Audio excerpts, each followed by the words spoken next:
Ever looked someone in the eye and felt like you knew exactly what they were thinking? Imagine mastering that skill, not by magic, but by truly understanding human behavior. We live in a world where words hide more than they reveal, but every emotion, every fear, every intention whispers through body language and tone. Today you'll learn how to listen beyond the noise, because when you can read a mind, you can change a life, starting with your own. The first thing you must understand is that the eyes rarely lie. They are the most honest storytellers of the human body. When you look into someone's eyes, you're not just seeing color or shape.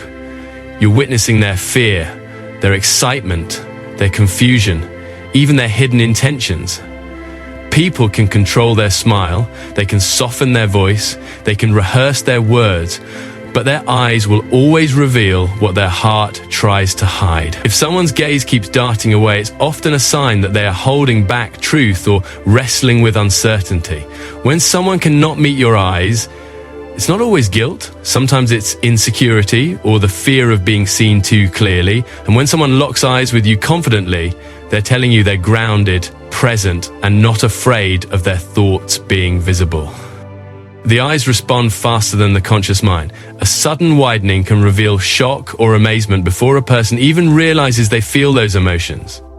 Narrowed eyes often signal caution or discomfort, the brain instinctively protecting what's important. Notice the speed. These changes flash like lightning. You must learn to observe not just what the eyes look like, but how they move, how quickly they change, how they interact with light and emotion. This awareness transforms everyday interactions into a deep understanding of human truth. Connection begins with eye contact. When you look someone in the eye with intention, you're saying, I see you, I'm here, I'm listening. Humans are starved for that kind of attention in a world that's too busy looking at screens instead of souls. When you give someone the gift of being seen, their guard lowers. They become more real. Their emotions rise to the surface because they feel safe enough to reveal them. That moment right there is where the art of reading minds truly begins. But remember, eye contact is also power. Too much can feel like dominance, a challenge, a test of strength. There are people who refuse to look away because control gives them confidence. And there are others who stare too intensely because they're trying to hide their anxiety. Be aware of how long someone's eyes stay on yours. Count the seconds. Notice if they blink more than usual. Blinking increases when nerves rise. Short glances tell you they're checking your reaction, afraid of what you might think. Long, steady gazes reveal certainty, or a bold attempt at influence. Sometimes the eyes speak through tears, visible or invisible. A slight shine, a subtle redness around the eyelids, a blink that's just a bit too long. It's grief or emotional fatigue trying not to spill out. And when someone's eyes brighten instantly, when their pupils dilate, that's interest, real, genuine attraction toward the moment or the person in front of them. The brain reacts before the person can pretend. Pay attention and you'll see that spark clearly. Here's the challenge. Don't just observe eyes when you're curious. Observe them when you care. Look with compassion. The goal is not control or manipulation. It's understanding, it's empathy, it's connection. When you look into someone's eyes with the intention to uplift them, you become a source of courage in their life. You help them feel seen and valued in a way that words alone can never do. You learn to respect their unspoken stories. The eyes are the messenger of the soul. If you train yourself to read those messages, you gain a powerful advantage, not over others, but alongside them. You start understanding what people need without them saying a single word. Some need comfort, some need encouragement, some need space, some need a friend who simply notices. And when you master that ability, you aren't just reading minds, you're changing lives. When people speak, most of their truth never makes it into the words they choose. The real message lives in the space between tone, pace, hesitation, and emotion. Every voice carries two layers, what is being said and what is being felt. If you focus only on the literal words, you will miss the deeper reality unfolding inside someone. But when you learn to hear the emotion behind those words, you unlock the ability to understand people at their core. Think about how you speak when you're exhausted, worried, or excited. Your sentences change, even if the words stay the same. A simple "I'm fine" can mean 100 different things depending on how it is spoken. Sharp, quick speech might show stress or anger, while soft and slow tones often reveal sadness or fatigue. When someone pauses before answering, the silence itself is a confession. When the voice cracks, even for a second, that is the heart trying not to reveal too much. Listen closely and you'll hear more truth in their breath than in their vocabulary. Human beings are emotional creatures, and feelings always leak into communication. A raised voice doesn't always mean aggression. It could be fear begging to be understood. A whisper isn't always shyness. It might be a heart protecting its vulnerability. Pay attention to the volume and rhythm of their words. Notice when the tone drops suddenly, because that often comes from the place where the real story lives. When someone starts strong but fades at the end of a sentence, it may mean their courage is slipping. When their voice suddenly becomes firm, that might be the moment they are finally speaking from their deepest conviction. Also, focus on the energy behind the voice. You can hear excitement before you see a smile. You can detect disappointment before tears appear. You can sense confidence before someone even stands tall. Emotion travels through sound faster than any expression travels across the face. You just need to train your ears to pay attention. Many people speak from a wounded place. They laugh while hurting. They speak casually about things that have scarred them. If you listen only to the words, you will miss the quiet cry for help hiding beneath their jokes and stories. There's a powerful technique. Listen to what changes. When a person's voice shifts mid-conversation, when the tone dips or tension suddenly rises, that moment matters. That is usually where the truth begins. A person can pretend for only so long before emotion forces itself into the conversation. Become curious in those moments. Look them gently in the eyes. Silence your mind. Let them feel you hearing not just what they say, but what they mean. That alone can change everything for them. Understanding the emotion in someone's voice is not about gaining an advantage. It's about giving support. It's about noticing pain that others ignore. It's about being human in a world that too often rushes past the human heart. When someone speaks and you respond to the emotion instead of the words, they feel finally understood. They feel safe. They feel valued. And that gives them strength to open up more. When a person knows they are being heard deeply, walls collapse and real connection begins. To master this skill, slow down your reactions. Don't rush to answer. Let their words settle. Let the emotion rise to the surface, because people reveal more when they feel accepted. Listen without preparing your reply. Listen like their voice is guiding you into who they truly are. When you do that, conversations stop being exchanges and start becoming transformations. So, don't just hear people, feel them. Behind every sentence is a story. Behind every laugh is a longing. Behind every silence is a secret. Learn to respect those hidden emotions. Speak to the heart, not the mouth. And you will discover that the greatest power in communication is not speaking, it is listening, with empathy, awareness, and courage. Micro-expressions are the tiny flashes of truth that escape before the mind can create a mask. They are the brief, involuntary signals our faces release in less than a second. Too fast for most to notice, yet powerful enough to reveal everything someone is trying to hide. When a person feels a strong emotion, their brain reacts instantly. Their muscles move before they can stop them. And in that fleeting moment, you witness pure honesty.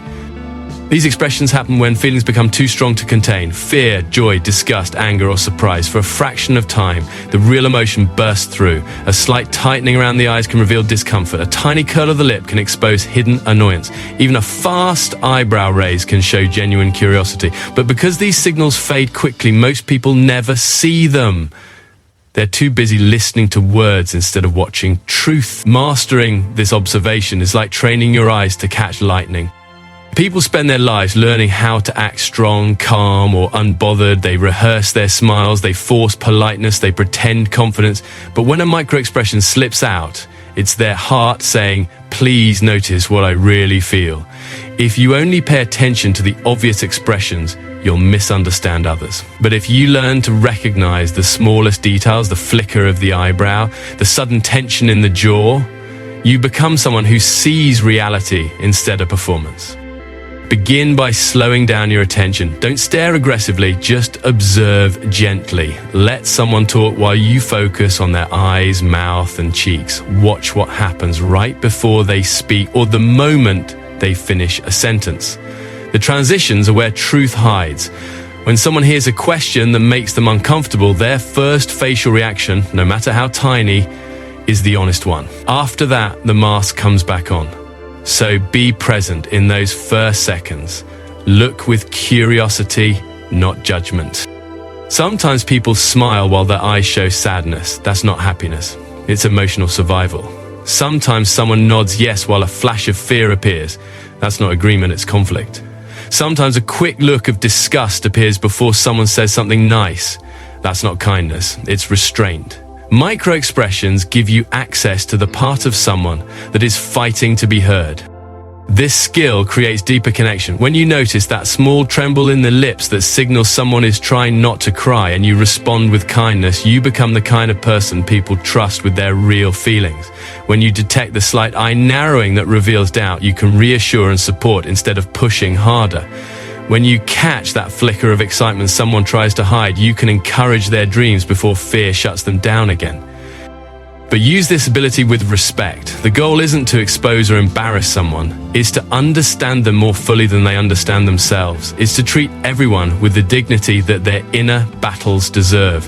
When you see a micro-expression, don't react instantly.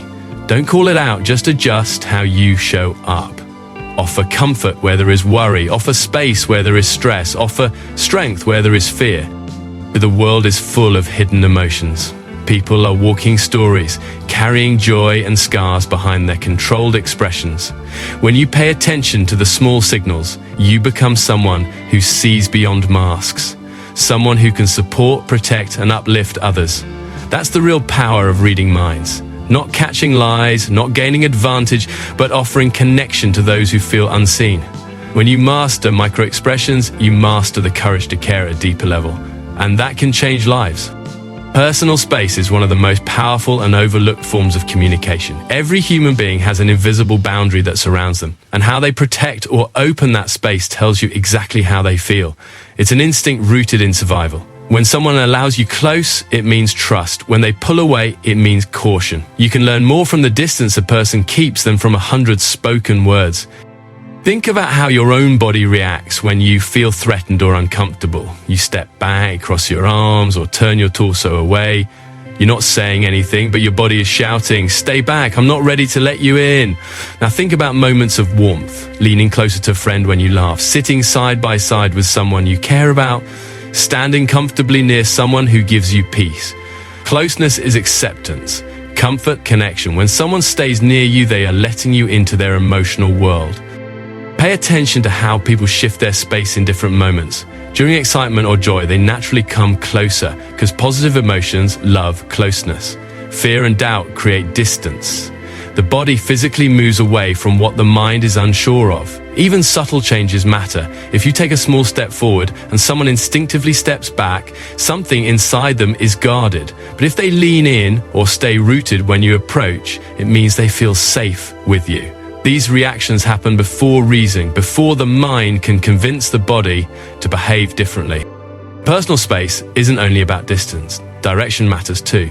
When someone turns their body toward you fully, shoulders, feet, and face, it shows genuine interest and engagement. If their feet point away while they talk, it could mean they want to leave the conversation, even if their words sound polite. When someone angles their body away slightly, it might show uncertainty. And when they shift closer or align directly with you, that is a silent invitation to deeper communication. Energy plays a huge role. Confident people don't fear closeness. They hold their ground. They welcome interaction without shrinking. But those who feel intimidated or disconnected will retreat subtly.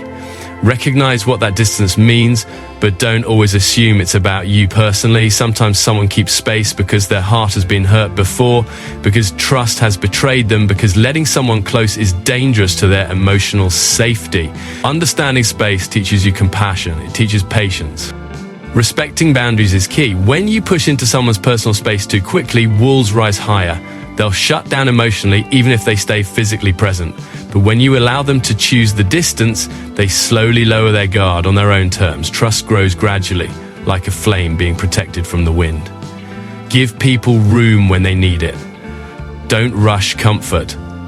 Don't force connection. Let your presence be an open door, not a shove. Personal space also reveals who someone prioritizes. In a group, notice who stands closest to whom. Notice who leans toward whose voice. Notice who steps between others for protection. These small movements expose relationships, alliances, and vulnerabilities. Someone might stand closer to the person they admire or choose distance from someone who has harmed them emotionally. These invisible lines are maps of the heart. When you learn to observe personal space with empathy instead of judgment, you are better equipped to support others. If someone shrinks back, offer reassurance. If they come closer, offer presence.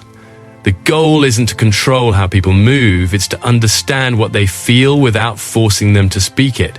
Respect their boundaries and you'll earn their trust. Honor the unspoken and you become someone they feel safe opening up to.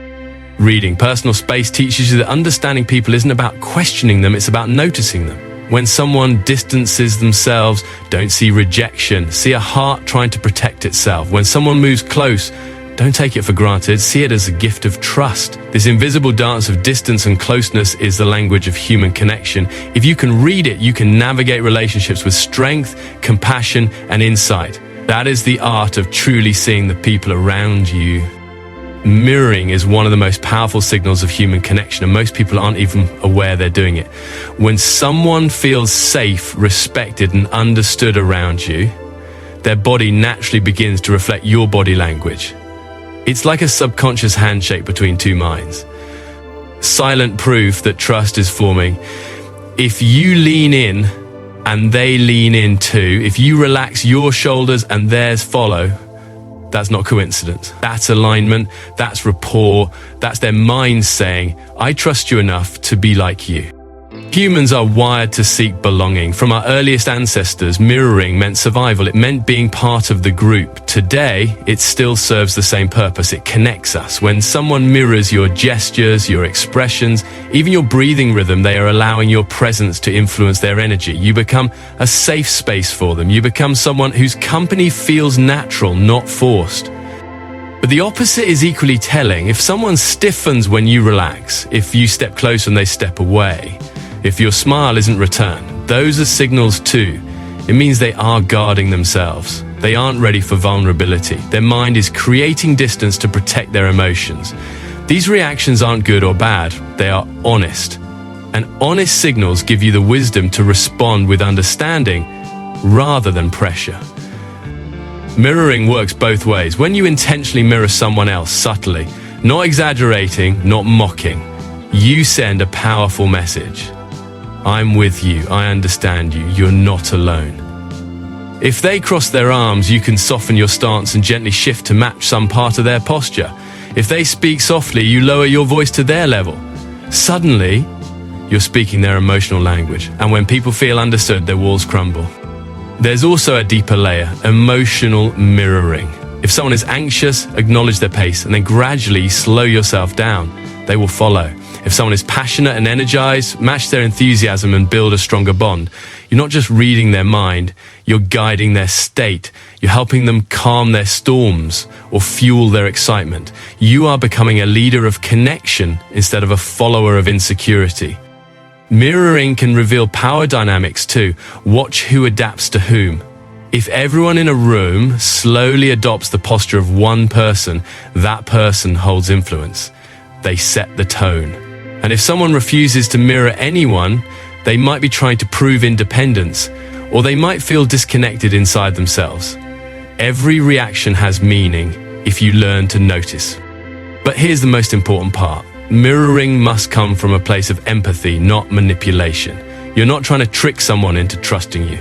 You're showing them that they are valued, that their presence matters. When you mirror someone, you're giving them permission to be authentic. You're telling them, keep being you, I'm right here with you. That kind of acceptance is rare. It changes how people feel about themselves, not just how they feel about you. The world needs more people who can connect deeply, more people who listen with their eyes, respond with their energy, and care enough to align with the heart standing in front of them. When you master mirroring, you become someone others feel drawn to without knowing why.